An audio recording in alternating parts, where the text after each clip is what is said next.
السلام علیکم ورحمة الله وبرکاته.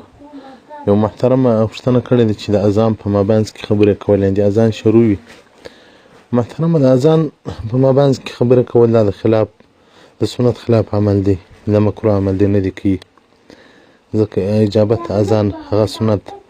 رد المحتار جلد اول صفحه 294 باب الاذان هغه وایي سامع اورېدونکي ته دا لازم دی چې هغه خبرې نه کوي، په بل شي باندې مشغوله کېږي په حالت اذان کې او په حالت اقامت کې. ولا يرد السلام ایضا، نه چې بل څوک سلام ورواچي هغه سلام دې هم نه وردي.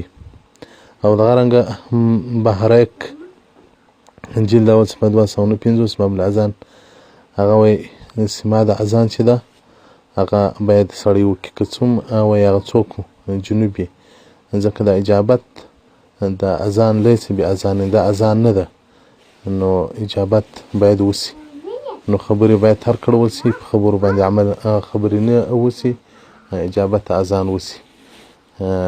بهرایک جلد اول صفحه 259 باب الاذان. محترمینو، زه خپله اوس له سفر سره راوګرځېدلم، رانم خپل کور ته راورسېدلم. بس ستاسو دعا هیلو وي چې نور موږ ته دعا وکړي چې خدای زموږ آینده سفرونه د آخرت سفرونه په خیر کړي. دا سفر خو ډېر په خیر او په ډېر عافیت باندې او مریضانو ته مو الله جل جلاله شفا ورکړله. والسلام علیکم ورحمة الله وبرکاته.